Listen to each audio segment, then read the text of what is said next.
Good evening, friends. We are happy to see you all, and we are really pleased to welcome you all to this talk with Ivan Krastev. I'm Dori Noyes. I am the director of the Mershon Center for International Security Studies. And as I think many of you know, the Mershon Center focuses on the human and the social dimensions of security problems at every scale, from the community to the globe. And to that end, we work hard to invite multiple perspectives and non-obvious voices into our conversations. Our flagship event of the year, which this is a lecture to honor the memory of Joseph J. Kruzel, Jr. And Joe Kruzel taught political science at Ohio State in intervals between episodes of public service that included briefing the Joint Chiefs of Staff during the Vietnam War, serving in the State Department delegation to the Strategic Arms Limitations talks in Helsinki, and joining the Clinton administration in 1993 to serve as Deputy Assistant Secretary of Defense for European and NATO policy. He was sent to Bosnia as the DoD Special Envoy and Chief Negotiator on the US team working to end the Yugoslav wars. And in 1995, in the course of that mission, he was killed along with 2 other US diplomats when their armored personnel carrier crashed into a ravine. President Clinton awarded him posthumously the Presidential Citizens Medal. Among Joseph Kruzel's achievements was the creation of Partnership for Peace, a NATO program for building trust and cooperation with non-member states in Eastern Europe. And today we are excited to welcome the non-obvious perspective on that legacy that comes to us from Ivan Krastev, a leading thinker on European politics and liberal democracy in the wake of 1989. Krastev's work explores the unintended consequences of NATO and European Union interventions in the region. His writings address democratic trust, corruption, populism, the refugee crisis, the COVID-19 pandemic, identity anxieties, demographic anxieties, the European invasion, and other topics that speak to the eastward shift in the European center of gravity. A tribute, I think, to his literary style as well as to his acumen is that in a 2022 interview, Angela Merkel reported that the books she kept on her desk to aid in reflection on her time as German Chancellor were Krastev and Holmes, the most recent book, along with Schiller and Shakespeare. So, not terrible company. Krastev does have a day job, however, as chair of the Center for Liberal Strategies in Sofia. He is also a permanent fellow at the Institute of Human Sciences in Vienna and a founding board member of the European Council for Foreign Relations. And you may have seen the report that he co-authored with Timothy Garton-Ash and Mark Leonard on the divisions in world public opinion over Russia's war on Ukraine, a sharp divide between the West and the rest. He writes for many of the outlets that we read, including the New York Times, the Financial Times, Der Spiegel, The Guardian, Foreign Policy, Foreign Affairs, and many others. And his books, among them in English, are After Europe from 2017, Is It Tomorrow Yet? Paradoxes of the Pandemic from 2020, and co-authored with Stephen Holmes, The Light That Failed, Why the West is Losing the Fight for Democracy. Today, he will draw out one thread from that argument and talk to us about demography, democracy, and the politics of the last man. Please welcome Ivan Krastev.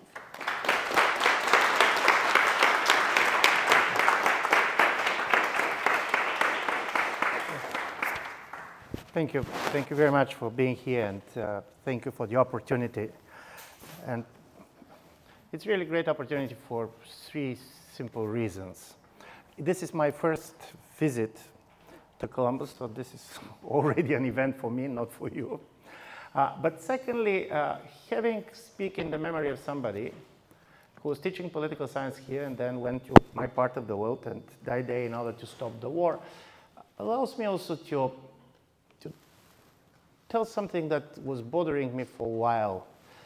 When Russia's aggressive war against the Ukraine full-fledged started in 2022, everybody was saying this is the first big war in Europe after World War II.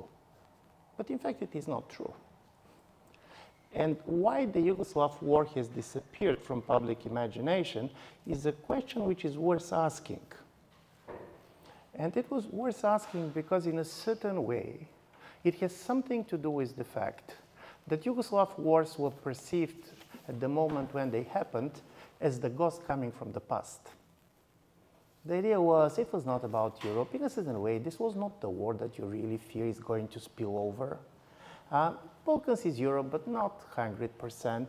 So from this point of view, the idea was that this is something that is not telling us much about what is going to happen in the world of tomorrow. But here is my kind of question to you. Imagine two political scientists in 1990s, early 1990s. One is stationed in Belgrade or Sarajevo, and the other in Prague or Warsaw. Both of them are seeing what is happening in their region and believe that this is the future of Europe. Who of them is going to have a better understanding of what we are facing now? Was basically the ones who believes that there is a process of democratization and integration, and Europe is going beyond kind of the old nationalism, or is those who basically are seeing the end of the Cold War as a kind of the beginning of a new civil war and seeing a process much more of disintegration than integration? So this is why this allows me to say something also about this. I'm saying this because also the problem of demography and democracy has a lot to do with what is happening in the region. And if the former assistant secretary decides to go to the Balkans now, he's going to be surprised to see that in the region there was a strange transition from repressive to depressive regimes. There is no war. Most of the people were voting, but if you're going to see the public confidence, the trust in governments, and so on, in most of the countries, let's say not all of them, this is a quite kind of a bleak picture. And from the demographic point of view, this is a place from which young people are living, populations are aging. Hundreds of thousands of people during the refugee crisis went through the region, but very few decided to stay. And if you believe in the demographic projections, in year 2050, in place like Bosnia, there are going to be 29% less people living than in 1989. In place like Bulgaria, this is 39%. By the way, my own country, Bulgaria, is the fastest demographically shrinking country in the absence of war or major natural disaster. So this is why this problem of depopulation is really connected to the effects of the wars in general. And then there is a third reasons which make me slightly nervous about this talk, and there is that you have two very prominent Bulgarian academics here, who obviously everybody whom I met said how impressed they are. So I'm slightly afraid that I can spoil the reputation of Bulgarians. So if you don't like the talk, blame it on Vienna, not on Sofia. What I'm planning to do is, in a certain way, just presenting to you an argument in order to have a time much more for discussion.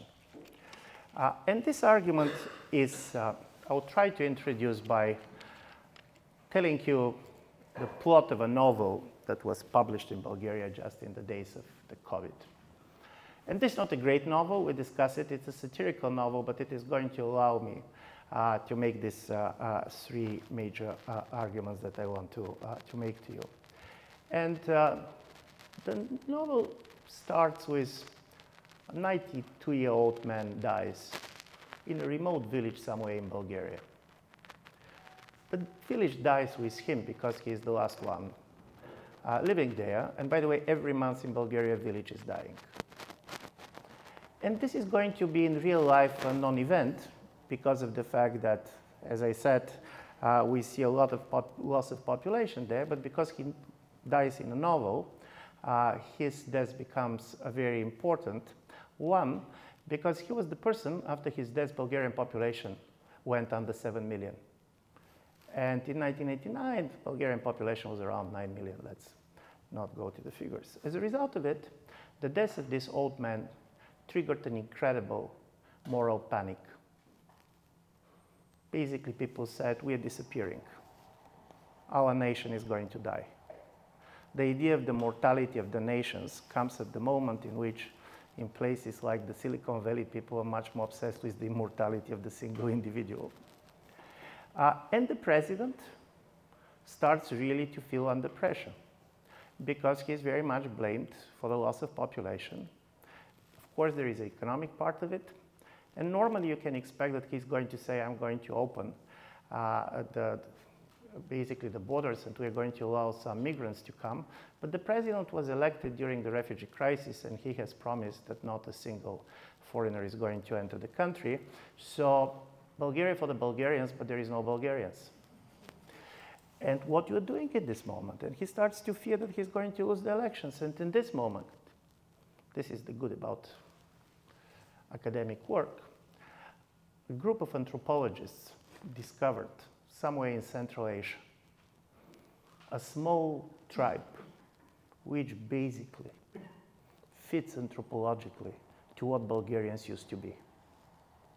You go, you measure all the things that basically were very famous in the American anthropology at the end of the 19th century, and you discover that these people could be called Bulgarians.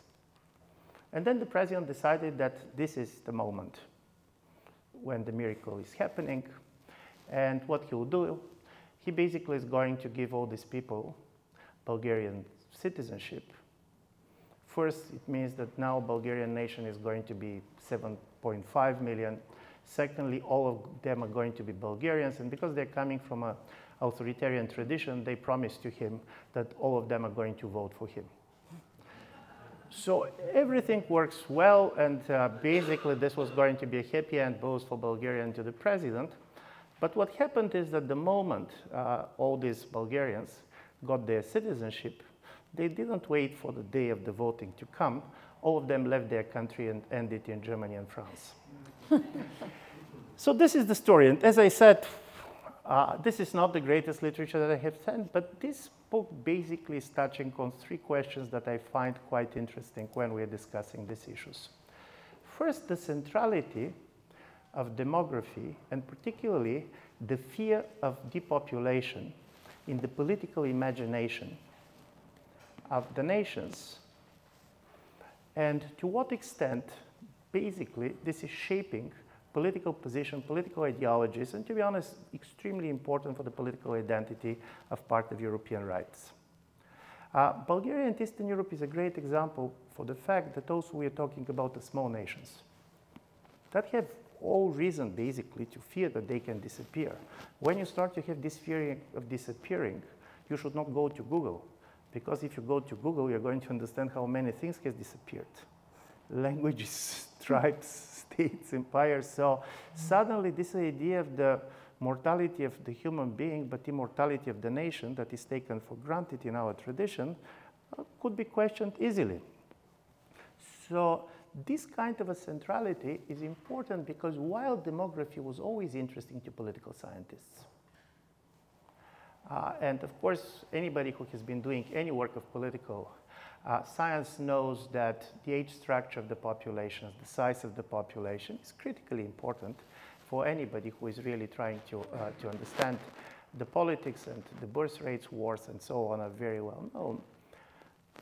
To a great extent, political science was very much focused on the Malthusian fears of the population, the fear of too many people, the fear of the rise of the population, certain things that you can see still in places like Africa and others. But what is new in the European situation is the problem of depopulation. And what is critically important is that Central and Eastern Europe is the place where this kind of a demographic decline is the best presented. In a certain way, for the last 30 years, East European countries lost a population which is bigger than the combined population of the Czech Republic and Hungary. So this kind of an interest of a depopulation, in my view, is different And this goes slightly different than the normal interests and the correlations between democratic transition and demographic transitions that have been very much studied. Listen, it is well known that basically demographic transition, the fact that you have stabilization of the populations on a certain level, very much increased the probability of stable democracies, and at the same time basically having a huge bunch of young people in the society has there both political but also security implications. But what interests me is not simply what really is happening, but also demographic imagination. Because listen, 7 million is 7 million, still a lot. But people start to live in a future in which they have disappeared. And from this point of view, COVID was quite interesting. COVID was a classical demographic moment. When COVID came, first, we immediately learned how old we are, because this was so strong correlations between the age group and basically the risk that you take, that all these stories that the 60s is the new 40 ended overnight. Secondly, you basically suddenly realize how old your population is. One of the kind of a really stunning thing which Bulgarian population learned when COVID started was to learn that the average age of the Bulgarian doctors is above 53 years. And you're shocked, because normally nobody is interested in these things. But also COVID did something very important from the point of view of the political imagination that interests me. It basically taught people to think in terms of projections. Listen, you're not living with the idea of how many people are really infected, but you're seeing all this exponential growth. People basically start to think like statisticians. And this creates this very strong imagination in which you see certain projections, how true these projections are going to be. And we have seen a lot of demographic projections that didn't come true. But suddenly you take them for reality. This is quite important, that you start to live in this reality. And also keeping in mind that quite often, because of this, people have a very disturbed idea of what is the real demography in the society in which they are living. For example, there was a survey which was done 3 years ago asking Americans to guess what is the percent of American citizens who are born abroad, who are not born in the United States. And basically the answer of the survey was 37%. In reality, it is 13%, and 13.7% was at least when it was done. But in the imagination of the people, it was much bigger. When they asked the French how big they believe is the percent of the Muslims living in France, basically the French public opinion said that 1 of every 3 Frenchmen is Muslim. The reality is that it is 1 of every 13. But in politics, perceptions are reality.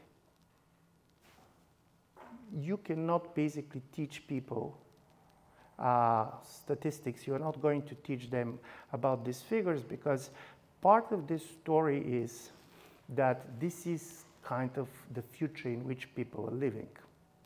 And I'm saying this because there was a very important study being done by the colleague from Yale and New York University in 2014. They took 2 groups of white Americans. One of them was given similar groups basically able to be compared. And one of them was given to read these census projections that in 2044, the whites are not going to be the majority in the United States. And the other ones didn't know this. And then they asked these groups different questions. How they feel about minority, how they feel about migration. And you're going not to be surprised to know that those who basically learned that in 2044, they're going to be minority, have been much more negative answering all these questions. So this is why this demographic imagination is so important for the thing that really basically interests me. And just as a footnote, demography also, in my view, is one of the understudied factor explaining certain important things that we have been seeing recently also in international politics. Prior to Russia's invasion in Ukraine, not 2014, but 2022, President Putin, 3 times without being asked, was repeating one and the same phrase. He said, according to the famous Russian 19th century scientist Dmitry Mendeleev, in the year 2000, the population of Russia should be 500 million people. And he said, now it is less than 150 million. And he was explaining this because of the Civil War, because of the revolution. But in a certain way, the fact that you lack Russians is one of the reasons you go basically and try to force Ukrainians to be Russians, try to ask Belarusians to be Russians. So from this point of view, Russia is very different than Yugoslav wars. Yugoslav wars was about ethnic cleansing. You basically said, I don't want to live with those like us. Russians went to Ukraine, and this was much more genocidal inclusion. I'm telling you who you are, because you need to be this. So from this point of view, we don't know how to talk about demography, and particularly how to talk about the fear of depopulation, particularly in Europe, where you're living in a world in which basically in Europe the percent of European population as part of the global population have been dramatically decreased, where societies are really very much aging, and where basically you start to feel this kind of a loss of population as a loss of power. The second thing that was very important for me in this, revealed by this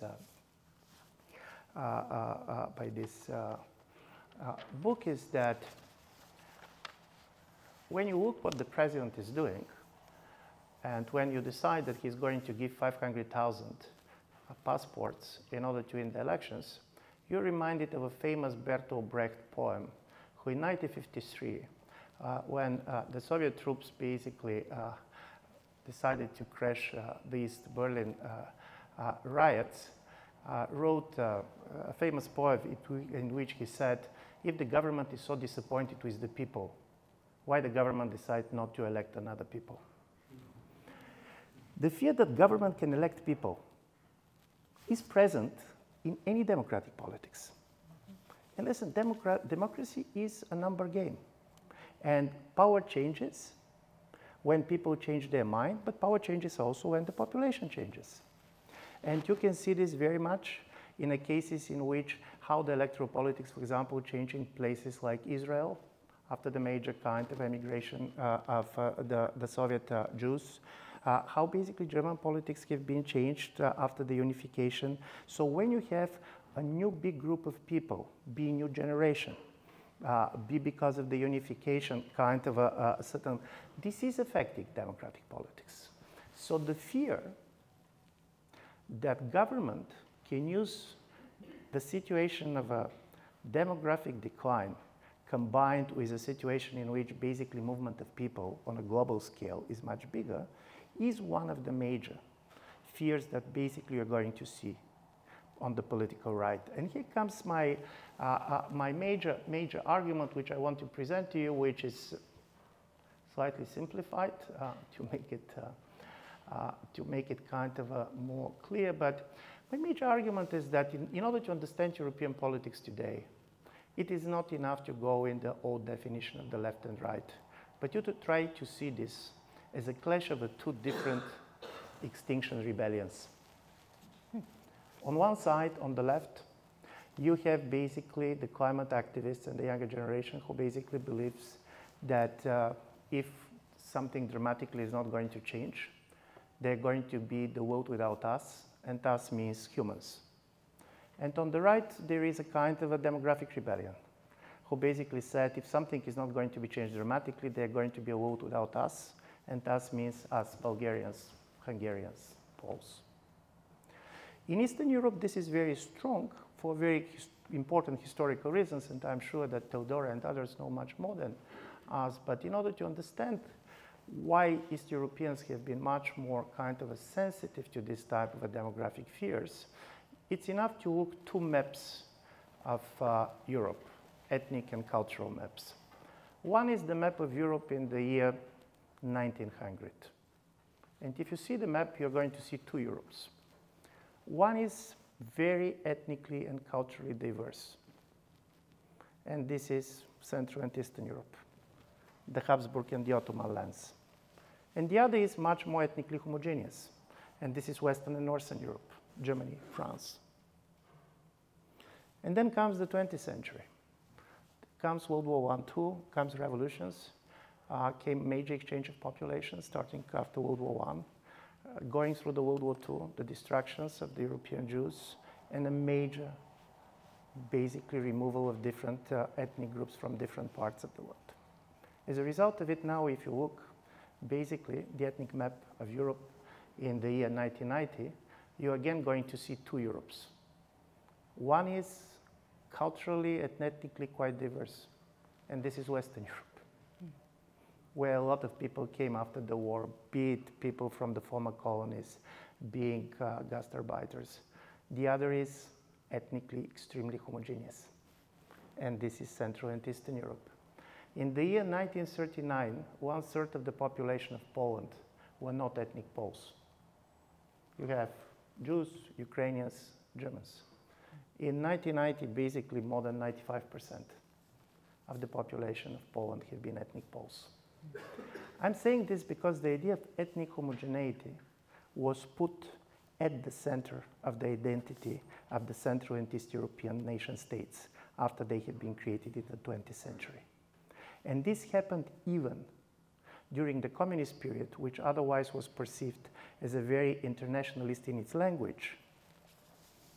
It is basically not by accident that in this period you're going to see that one of the most kind of respected politicians have been those who have been exactly dealing with the problem of ethnic cleansing in their own countries. My own country, Bulgaria, is one of the examples of this, but this is not the only one. So as a result of it, you should imagine the situation of some of the Central and East European societies as societies which are aging and shrinking, very much kind of not knowing how to deal with this, because, and this was something that we have been writing a lot with Stephen Holmes about in our book, The Light That Failed. Suddenly for the Bulgarians, for the Poles, for the Hungarians, opening of the borders after 1989 is the best that happened to us and the most threatening thing that happened to us. The best because all these people who you see here, Bulgarians, are here because of this. And individually, you have a lot of people who have a totally different life, which basically try to give much more meaning to what they want to do. But at the same time, the fact that so many people left, and around 12% of the Bulgarian population basically left, is changing dramatically how this country looks like. And there is a lot of talk about the movement, for example, of capital from west to the east. But don't forget that every East European of a certain age moving from its country, be to Germany, be to the US, it's also transfer of capital. All the money being invested in her or his education are living with it. And this also dramatically changed the electoral corpus of the Bulgarian society, of the Hungarian society, of the Polish societies. You have a society in which young people are a very small cohort. So when they are facing the classical Hirschman dilemma, to voice or to exit, they rationally realize that it is much more easy to change the country in which you live than the government of your own country. And this is basically explains the fact that in many of East European countries, you ended up with a government which had been much more kind of nationalistic in their view, much more Eurosceptic. So this type of an importance of the demographic imagination was critical for me, because what I want to argue, and this is the last part of it, if you see these two imaginations, the ecological one on one side and basically the demographic one, they have several things in common, but they have some very important differences. What is in common is the sense of time. Both of them has a certain apocalyptic dimension. You're living like the last man. If you're not going to change something now, the temperature is going to go so high that in 5 years, in 10 years, much less can be done. And if you're listening basically the discourse coming from the European far right, the same is about migration. If you're not going to stop it now, tomorrow is going to be very difficult to do it. So this put a very specific pressure on democracy as a political regime. Democracies cannot function, in my view, in two types of conditions: when the stakes are too low or when the stakes are too high. When the stakes are too low, which means when you change a government and nothing is changing, people don't have any reasons to vote. But if you're changing and every election is like a regime change, if every election is like a revolution, then basically you do not have a strong incentives to recognize the result of the elections. And you're more and more listening to people who said, this is the last elections. If we're going to lose these elections, we're never going to win again. And part of the strength of democracy, and Tocqueville, by the way, was the one who got it best back in the 19th century. He was going around America, probably he was also here. And he saw something about elections that for him, in my view, he explained it better than anybody else. He said, the game of democracy is a strange game. Before the elections, everybody is behaving as if the end of the world is coming. And then after that, you have this normalization. All the problems are there, and suddenly after the elections, everything kind of will look as if the problem can be solved. And this kind of a game of a dramatization and basically de-dramatization, the fact that during elections, the past and the future come together, you're basically trying to give a judgment on how the previous government has been doing or not doing what you expected, but on the same time, everybody is promising, and the future is the place where all the problems are going to be solved, are becoming critically important. In these two discourses, future became very close. In a certain way, the day after tomorrow is tomorrow. And this creates a certain level of intensity, which is very difficult to deal, and in my view, partially explains part of the polarization that we are seeing in a democratic politics in different places. Because suddenly, all sides believe that they in the elections that they cannot lose. They don't have the right to lose. Historically, they don't have the right to lose. And this is why, for me, this kind of demographic anxieties are so important for the very structure of how democratic politics goes. But secondly, because of course when you have depopulation, you should decide who is going to come to the country and who is not going to come to the country. You're going basically, in order to keep your social model, you're going to open the borders. And funnily enough, when you're going to see, you're going to be surprised that suddenly countries which in 2015 were basically declared as countries which are totally anti-immigrant, which was Poland. When the war in Ukraine started, is the same country basically opened their borders and managed to host so many people. You're always going to say that this is simply for ethnic reasons. Part of it is probably true. But the other part of the truth is that on one level, this is the war that you understand better than the other war. But secondly, because all these people are critically important for the Polish economy, for the Czech economy, for the Bulgarian economy, suddenly, this kind of a weakness of the labor markets, you are basically facing it. And this is why when we're talking about what is going to be the major difference between liberal and illiberal governments in Europe, funnily enough, the major story is what kind of people governments are going to elect. And they're going to be two different stories. And to try to visualize it, there is a restaurant in Vienna, not the best one, but like the book, but it works for me for other reasons. So this restaurant is an Italian restaurant. It was created by the Italians. It serves Italian food. There is Italian music and Italian wine. But over the last 30, 40 years, it was bought by different people. So now the owner is Egyptian. There is not a simple waiter who speaks Italian or ever have been in Italy. So you go there, and the question is this Italian restaurant? And it depends whom you ask. The menu is the Italian. So for everybody who is not an Italian, it is an Italian restaurant. But for the Italians, because they have nobody to talk with, because nobody speaks Italian, they're not sure that this is an Italian restaurant. And I do believe this is part of the choice that governments in Europe, and not only in Europe, are going to make. You're going to open yourself and you should decide what for you is important. To what extent you're going to try to keep the cultural and the national identity of your state based on general principle, basically the menu and the music. And to what extent you're basically going to insist on the ethnic thickness of this. And here, European Union is creating a possibility which probably does not exist in many other places. And this is that you can work anywhere in Europe. So as a result of it, you don't have a strong urge to ask, for example, I'm living in Vienna now for probably almost 15 years. It never came to my mind to ask for an Austrian citizenship because they have Bulgarian citizenship. It's a member of the European Union. But as a result of it, in many of these East European countries, and not only in East European countries, but I'm going to tell why I'm giving the East European example, you're more and more ending with a situation in which 20% of the people on the labor market do not have the right to vote. 40% of the voters are on a retirement age. And 10–15% of the voters are people like me who are living outside of the country, so I can vote, but I'm not paying taxes.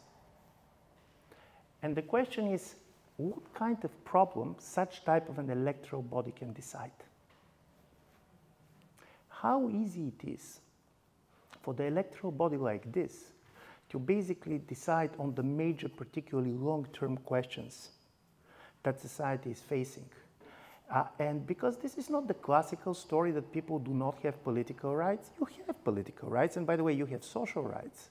But what you're seeing with the situation that I am describing is basically a reversal of our understanding of rights in which the social rights come last. And this is the famous Marshall 1949 article. Suddenly, it's much easier to have a social rights than this citizen political rights to vote in a certain country. And in my view, this is going to change dramatically, not simply the way how national politics works, but also our very understanding of democracy. And this is what basically made me very much interested in all this problem of demographic imagination and how demographic imagination basically is facing, is challenging our understanding of democracy. So from this point of view, if you see the moral imperatives of this, ecological imagination and demographic imagination are putting two very different imperatives on the societies which they want to govern. From the climate point of view, and for many young people, you're seeing more and more, I can imagine here, but I see it in Europe, the question is it moral to have children in the world in which we are living, where basically there are so many people and so on. If you're going basically on the demographic right, the question is it moral to have less than 3 children? Because otherwise your nation is going to disappear. On one level, basically, on the climate left, we are the problem. I mean, we're the humans. On the demographic right, the question is they're the problem. All those people who are coming. And I'm saying this because, and this is, I'm going to end up here, my feeling is that this kind of a focus of demography and climate, or what used to be a kind of a classical left and classical right, very much defined by economic interests and issues, and thinking in terms of emancipation and tradition, is dramatically reshaping and transforming the nature of the democratic politics. And the good story about lecturing like this is that I don't need to give answers. I only can share the questions that interest me. Thank you so much.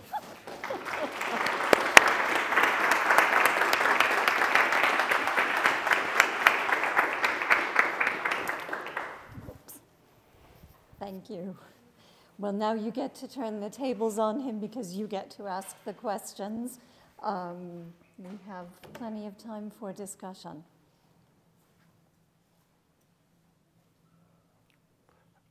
Well, there is no questions. I can tell you one Soviet joke about this. There was, somebody was arrested for throwing leaflets in front of Kremlin in the late 1970s. But the moment they arrested him, it turned out that the leaflets are totally empty. Nothing is written on them. So the police asked the guy, but what you're doing? Why nothing is written? And the guy said, why to write something? Everything is clear. So probably we're in this situation. Very good. Yeah, there was, John Brooke. Oh, no. Sorry, John. No, you look like John Brooke. Forgive me. Go ahead. Great, guys. So I'm Bulgarian. Yeah. Big admirer of yours. So, as a Bulgarian, I go to Bulgaria a lot, and there is this attitude of the people who stay in Bulgaria. Part of this demographic dynamic is that the nation is divided by those who stayed and those who left. And we Bulgarians know very well, but maybe who we news too. But the people hear that there is this tension between the two groups. For example, those who left say, you guys, you are traitors. Not only are there so few Bulgarians, but those who are born actually leave, and why don't you come back? And we tell them, well, why don't you elect the government? So my question is, do you have insight on this using the lens that you just presented? No, listen, this is a great question. This is a very important divide, and this creates basically this type of a defensive story. On one level, there is a human dimension which is real, and this best can be seen on the example of the grandmothers and grandfathers who suddenly discover that they don't have a common language with their grandchildren. Because many of these kids, particularly mixed marriages, they're not going to learn Bulgaria. So the only language to which you can communicate with your grandchildren is by feeding them. So this is, but on the other side, basically the idea that you cannot be Bulgarian outside of Bulgaria is also something which is very typical exactly for this understanding in which you're totally territorializing what is there. And Bulgaria was one of the countries that does not have a strong tradition in migration. For example, you're going to see Irish and Greek and so on, people that have been really migrating for centuries. You always have this tension, but in Bulgaria, exactly, this is used as a kind of a moral accusation.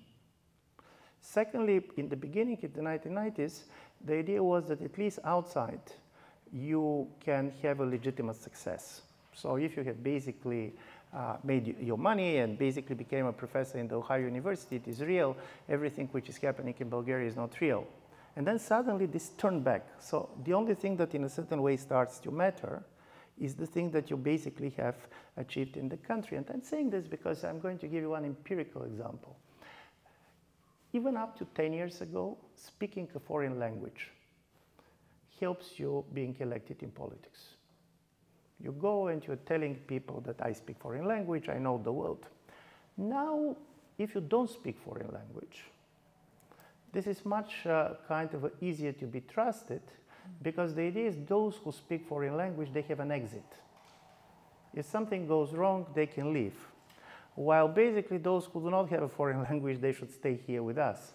And I'm like you first, it didn't start immediately. In my view, this happened somewhere 10, 15 years ago. This was best seen during the summers. In the beginning, people were very exciting in the summer when people from outside go back for holidays and so on. And then at some point, for the first time some years ago, I heard a friend of mine who said, I cannot stand these summers anymore. I want all these people coming from outside to go back. I'm tired telling us what does not work here and so on. I want to stay with our own. And this is a huge issue because one of the effects of the major exodus of people, particularly highly educated younger people, is that all your success, that real success that you have achieved inside of the country, start not to matter. If you are kind of a very successful professor in Sofia University, how successful you are if all of your best students want to leave? And this creates this resentment, not easy to be, basically not easy to be overcome. In some countries, basically you can see it almost institutionalized. 15 years ago, if you're coming with a diploma from a very renowned university, the chance to go and to get position in the Sofia University is better than if you have with this diploma now. The idea is, I prefer one of mine. And this is something that is well studied by anthropologists that have been working on islands. What I have seen and talking to somebody, for example, there was two dentists in one of the Greek islands not far away from the Bulgarian border. One was a local person, and the other was somebody coming from outside. And I used to know this woman who was from outside. And she had a better prices, and to be honest, she was a better dentist. But she didn't manage to get a lot of patients because they said who is not born on the island is not going to stay here for a long time. And when you're going to leave, we should go back to this person and he's going to treat us badly. And it became a self-fulfilling prophecy because if they don't go, she really should leave because there was no enough patience. And I do believe we're going in Bulgaria into this situation in which the country is becoming much more closing itself. On the other side, of course, because the easiness of people are not seeing this circular migration, which in my view is starting to change with the people who are coming back after they retire. And this, you start to see this with some people who left, well, in their 30s, in the 1990s, left for the first time, and they're spending quite a lot of time in Bulgaria and going there. So my view, this is going to normalize, but on the level of the electoral impact, this is dramatic. You have a small, young generation first, because we don't have a particularly high birth rates, let's put it like this. Fertility is not very high. By the way, in Bosnia, this is the lowest fertility in the world. It's 1.28. 2.1 is the reproduction. But at the same time, these young people look around, and because they're a small cohort, for them democracy does not work. Because democracy is about numbers. You're counting people. You look around, and as a result of it, in Bulgaria, you're going to see a phenomenon that was repeated on several years, which means that you're going to see much more young people participating in politics, in protests, being on the street, than going to the ballot boxes. Because you know that you do not have the numbers to change. And this is going to different places, and in my view, this is dramatically changing the nature of politics. So, yeah, I have much more kind of to develop your question than to give you an answer how this is going to change. Nevertheless, I still believe that for the youngest generation, at least what I see with our kids and others, this idea inside, outside does not look like this. They don't see this as this dramatic choice that particularly our generation was 25, 90, 90 has it. You should decide where you go, do you stay? Now they're kind of crossing border in the way basically you're crossing streets. Yeah. Jana. Thank you, Ivan. So I'm just thinking, listening to you, on that spectrum of the ecological left and the demographic right politics, where do you place the separatists, Catalans and Scots, and I mean, do you see do they fit in that model? Probably they fit, but not clearly. No, listen, my major argument, you cannot explain everything by the structural divide that I'm suggesting.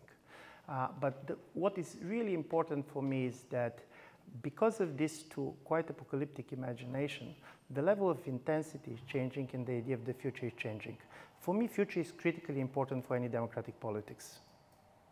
Democracy is based on the assumptions that the problem of today needs time and can be resolved tomorrow.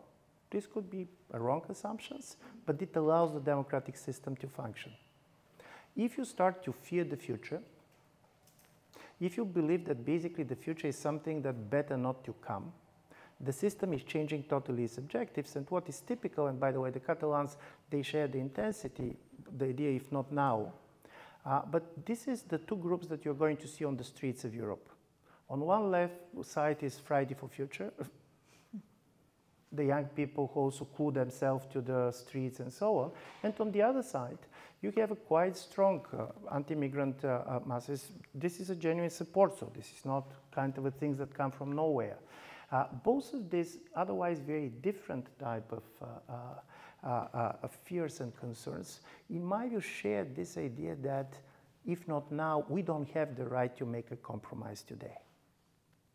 And this is one of the things that also was making me much more nervous looking at international politics, because I was always asking my question, what are the things that kept the Cold War cold, at least for Europe? And one of the things is that for totally different reasons, both superpowers on the side of the Cold War believed that future is on their side. Communism because of Marxism, basically, you know, the internal contradictions of capitalism. So you don't want to do it now. You don't want to start the war now, because tomorrow you're going to be in a stronger position. If you read Canon and Containment, This is containment policy. We can outweigh them. Soviet system is going to collapse on its own. There is no need to start the war now. So suddenly when you believe that the future is on your side, this is moderating. In a certain way, you always believe that tomorrow you're going to be in a stronger position than today. And this makes any type of a negotiations easier. If you basically believe that time is against you, it changes the calculus of politics. And this is what is basically the thing that I do believe is changing. And this is why I'm insisting. Otherwise, this is not something that can explain everything that is. There is also very legitimate economic explanations for something that is happening. But when people start to go classically with the economic explanation, and for example, saying the populism in Eastern Europe is simply the result of the economic development, listen, this is true for some countries. Bulgaria can be explained by this. This is not true for other countries. Poland was a country that basically didn't have a recession for 30 years. 80% of the population declare that they are satisfied with their economic life. So from this point of view, the very famous American political scientist of Polish origin, Adam Przeworski, when they said to him how you're going to explain on the basis of the political theory the major success of peace, he said, theoretically speaking, this should not have happened.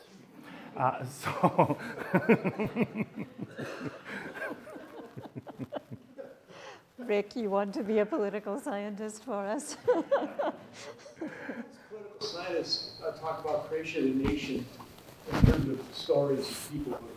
Yeah. And we often contrast two ideal types. One that's a story of peoplehood that's based on ancestry and culture and basically a primordial background. Another that's civic and more voluntarist. And Patrick Vail, the French political scientist, would say France is the quintessential civic nation.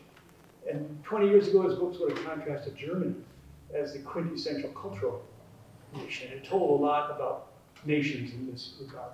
But in Patrick's more recent books, Vail argues that Germany and France are more similar now than different. Yeah. And so Germany's changed enormously in terms of the story of peoplehood. So as I listen to you, I start to wonder whether that story of peoplehood in Poland, Bulgaria, Romania, Hungary could ever change, or whether it's permanently fixed in a cultural story, because often those East European nations were always held up by sociologists and political scientists as the quintessential culturally primordially based nationhoods. Should you maybe explain your difference between the East and West now? First of all, you're absolutely right. And I do believe that it's going to change. By the way, in year 2040, around 40% of the population of Germany is not going to be born in Germany. So the change for Germany is. And I do believe the same is going to happen in Eastern Europe. And this is not by example, but the problem is how this change is going to happen. Is these people going to have a political rights? Are they going also to be allowed to go to the labor markets? And this is one of the major, listen, you already start to see all these people coming from here and there. There was recently basically a report about the visit of the North Korean president to Moscow. One of the major things that was discussed was the possibility of hundreds and thousands of North Koreans to go as labor migrants to Russia. So the problem of labor migrants is becoming critical, but how you're selecting them, you need a certain level of citizenship. And Germany changed a lot of their political culture in order to do it. Germany basically totally changed the idea of how you're getting their citizenship was very much based on blood and so on and so on. In Central and Eastern Europe, this happened in Germany in a period which was kind of a much more liberal in its nature, where basically there was much more self-confidence in economic development, where there was much more political self-confidence. What is happening in Europe is that both these trends go together. I don't believe that East European nations can keep this type of understanding of the peoplehood. What we are seeing, and I do believe it's not only in Eastern Europe, is that in democracy, there are two different ideas of majority, like the two bodies of the king, the famous Kantorovich story. One is the idea of this historical majority that built the nations. For example, in the case of Bulgaria, it's ethnic Bulgarian group. In the case of Poland, it's Poland. And the other is the majority being born on the elections. And this majority born on the elections does not have ethnic flavor. It could be different. Minority parties can be part of it. And this tension is very much kept into a democracy because in the 20th century, there was a very strong assumption that because of a kind of a population stability, democratic majority cannot change the historic majority. But many things are changing. And as a result of it, by the way, the first Polish president was killed in 1920s by the nationalists because he was elected also with the votes of the minorities. So the idea is you cannot be a real Polish president if the minority groups has voted for you. I do believe we're beyond this. And in many of these countries, for example, the way Poland now is integrating millions of Ukrainians, showing that this society is dramatically changing. But are you ready to give them citizenship and not how long they can work without citizenship on this and how this is going to affect the democratic system? For me, this is a question, and this is exactly this moment. I don't believe that this is not going to change. And by the way, talking about empirical political science, there is any evidence that the political party that give you citizenship is the political party in which you or your kids are going to continue voting. Voters, the demographic determinism is very different and not kind of a more promising than any other type of determinism. And from this point of view, the United States is a great example. I remember 20 years ago reading all these articles and books about the coming Republican majority, which was totally based on the idea of the Latino voters, with a very good arguments that they naturally can tend to the Republican Party. And then 20 years later, basically, you start to read the books about the Democratic majority, based exactly on the migrants and basically part of the Latino votes. Listen, people are changing their vote. They're changing their votes on different things, and this is what makes democracy functioning. But demographic determinism, the fact that it is not true, does not mean that it is not powerful. And this is why, because in Eastern Europe, minorities has been perceived, many of them, as a security threat historically. Most of them have been minority next to other country. And basically, one of the kind of the utopia of the early 20th century, and I'm sure that the historians' colleagues are going to be much more clear than me, was the idea of states without minorities. Theodora? So I think I'm thinking because, so my students in my undergraduate seminar just discussed the life that failed. So we talked a lot about that, and we also talked about, how would have your predictions changed after the war in Ukraine. So I am a historian, so I'm not willing to go in the domain of speculations and predictions.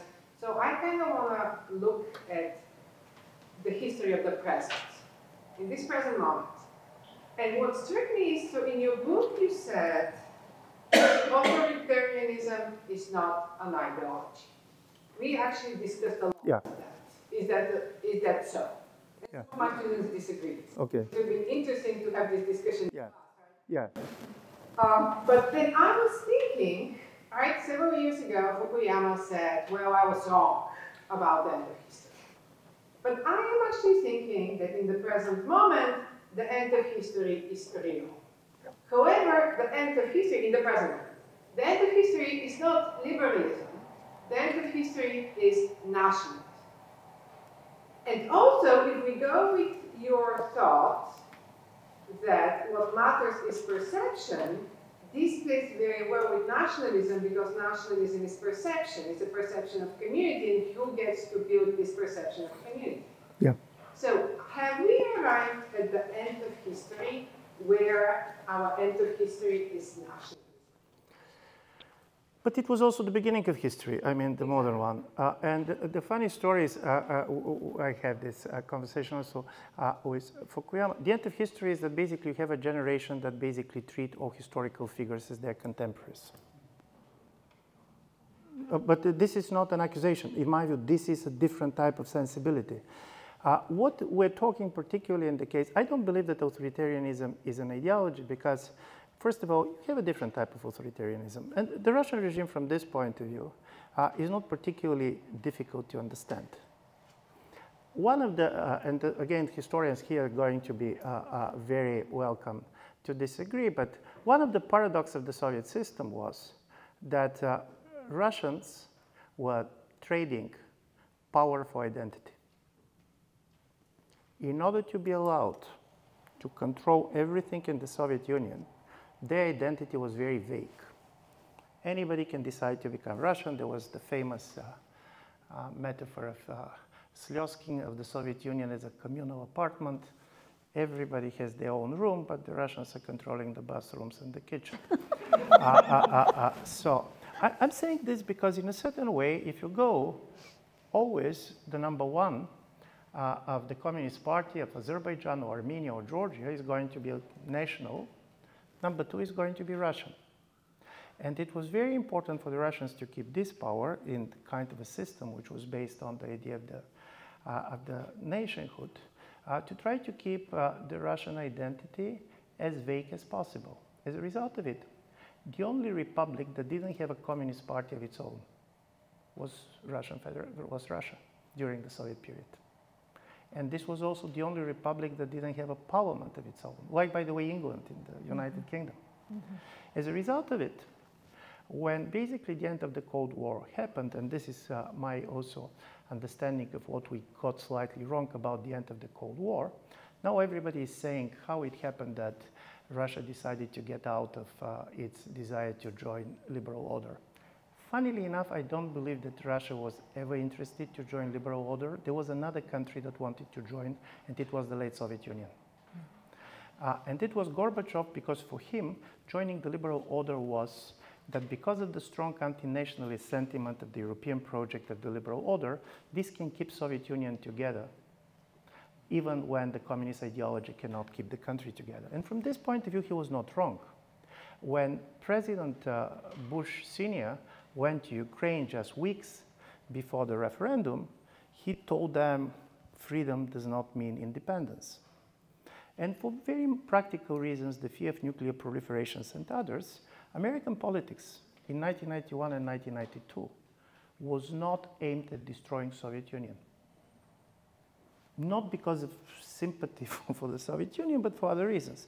But then people went on the street, and the problem of history is that you can be very strategic, but then people go on the street and they're doing other things. So when this happened, for us, this was kind of the process of kind of a decolonization, and the end of the last empire, of the continental empires, basically was perceived totally in terms of democratization. And this is one of the interesting things that, in my view, comes as the result of the war. When the war started, there were two questions, three, which I'm going to ask to you and answer very quickly. But first, why Europeans? We were so reluctant to believe that a major war can start. Listen, President Putin can be blamed for many things, but he's always saying what he will do. So if you read his essay from July 2021, it was clear we are not going to allow anti-Russian Ukraine. This cannot. The fact that he will do this is not something that was kind of major secret. American intelligence can have failures in other parts of the world, but on this was very clear.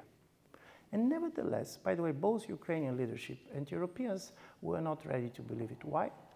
In my view, for three reasons. For Europeans to believe that this major war is possible means that the three major pillars on which European security is based should be declared invalid.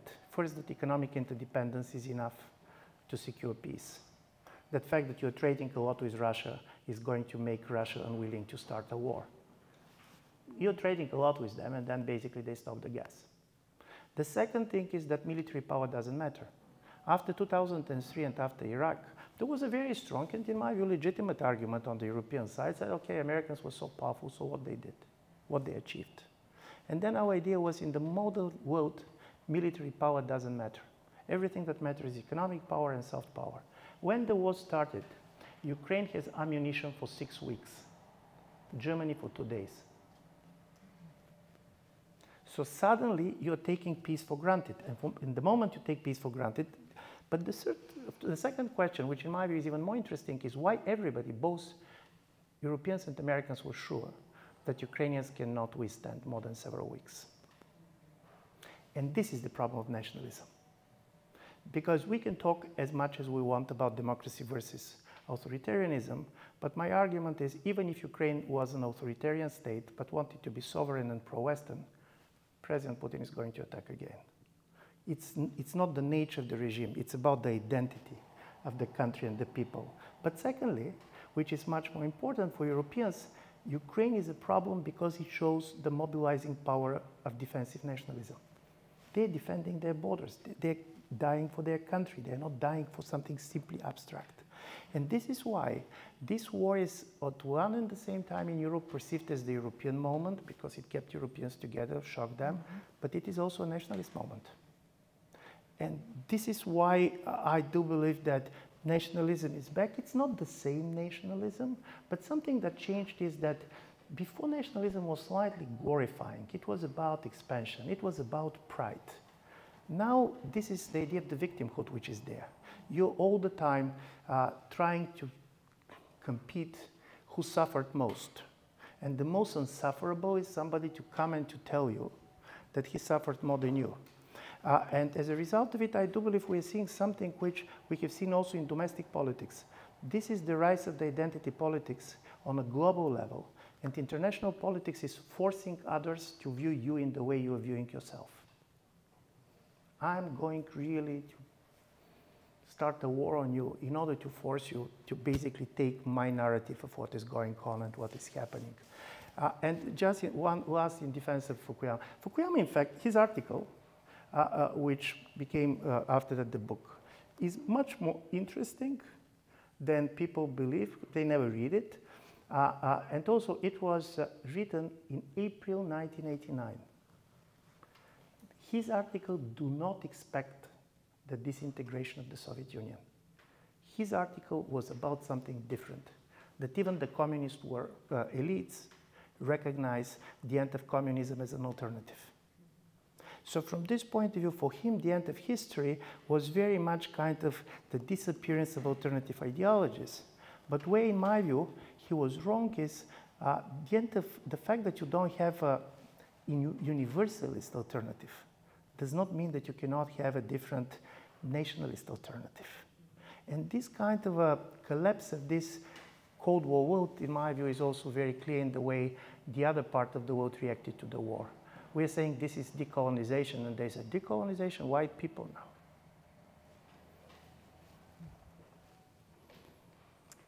Yes. Very interesting conversation.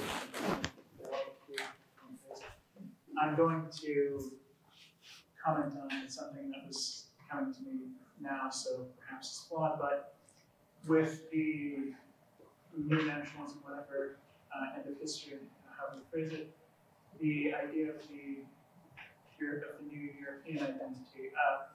I have cousins who are half German, half Greek, grew up in Brussels, live and work in Britain and the Netherlands, think of themselves not as German or Greek necessarily, either as people or as Europeans. I have a nephew and niece, half Indonesian, half German, grew up in the Netherlands, live and work in Belgium, actually. This movement of people is creating something new, and I'm not sure how it will shape up. But before the war in Ukraine, I was thinking that is the end of history, if that makes any sense. No, we have a consensus that something is ending. But, no, listen, first of all, this type of a non-ethnic identities are not coming for the first time. Right. By the way, in Bosnia, 17% of the people during the census were defining themselves as the Yugoslavs. Mm-hmm. So there wasn't identities, and there wasn't mixed marriages in certain parts very high. And there was always in the world people who basically are not going to totally identify with one ethnic group or one state. What is happening in the time of a war, and from this point of view, Ukraine is absolutely an amazing situation, because you have a population, part of which was speaking Russian at home, particularly in the eastern part, massively. In 2013, 17% of the population were extremely positive on President Putin. But what Ukraine shows, and I was following this quite carefully, is that national resistance is quite often born out of humiliation. And this is why, basically, metaphorically speaking, nations are like people, they have feelings. I was trying to, because listen, this was quite asymmetrical what happened. You have a major army, basically modernized 28. And you have people who went volunteers who basically stopped it in the way that very few expected on any place of the world. How it happened. And in a certain way, I do believe it happened out of the humiliation in 2014, when basically there were 20,000 Ukrainian troops in Crimea. And nobody was shooting when basically special forces came up. Russians. So the idea that I exist, the identity is something that you're making in the moment of crisis. And there was a period in which people were saying, we have very different identities. All identities are equally important. Listen, I don't see many people who are killed for being vegetarian or being bicycle lovers. But the moment in which you decide who you are. And many of these people, particularly in Eastern Ukraine, they have this post-Soviet identity. They were fine with their Ukrainian passports, but they were not sure that they should choose between Russia and Ukraine till the moment of war started. And then they should choose. And you're either one or the other. And the same was in Bosnia. All these people who have a Yugoslav identity. So suddenly this type of a very complex identity, much more challenging the existential crisis. And then basically the only place that Yugoslavs as an identity survived was out of the country. You still could be Yugoslav, but it was much easier to be Yugoslav in Ohio than in Belgrade or Zagreb and others. And in my view, these identities are not given. You're all the time choosing them, and they are kind of under pressure. And there is, at least in my view, from this point of view, these people are there. And there are many people who basically feel themselves European without even knowing exactly what it means. But you're not, I was thinking about my own kids. Listen, we have been living in Austria for a lot of places. They feel very strongly Bulgarian, but this is in a certain way also very abstract. Because they know only a group of friends and some relatives and so on. They're not particularly following Bulgarian politics. They're not part of the Bulgarian culture in the way basically somebody is there. But when you're going to ask who they are, they're going to say that they're Bulgarians. But at the same time, they're always never going to tell you that they're Austrians. If they're going to be pushed, they're going to say that they're Viennese, what it means.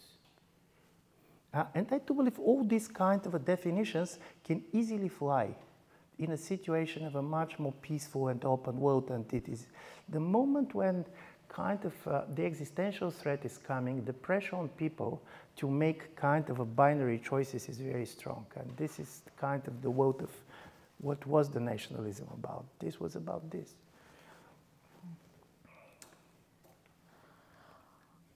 An elegiac note on which to... okay, yes. One last question. Pasha. I was just wondering with about the book you mentioned, what its title is and when it was published, because I was wondering if it was alluding in any way to the exodus of Bulgarian Turks.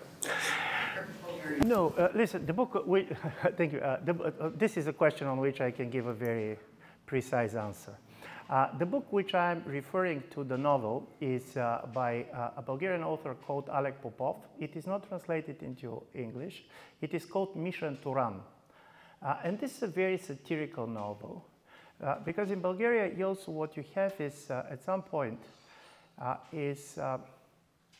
you have all these fears and you have all this symbolic nationalism, which is very high on one level, but there is not much substance behind it.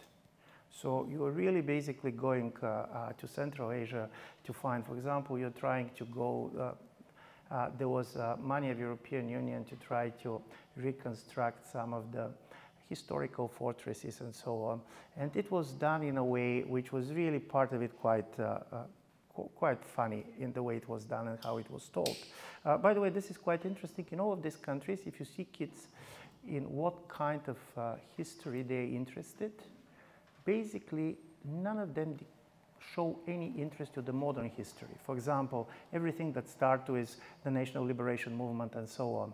The more distant the history is, medieval times, Thracia and so on. Things about which we don't know much about. This is what keeping this imagination. Of course, this is also created to the popular culture. And so if something has happened talking about nationalism is that it moved from the realist novels to the fantasy books. But this one is not a fantasy book. I don't know, is it going to be translated or not. Probably it could be translated from Bulgarian to Bulgarian and published in Central Asia where these others are. Thank you so much. Thank you so much.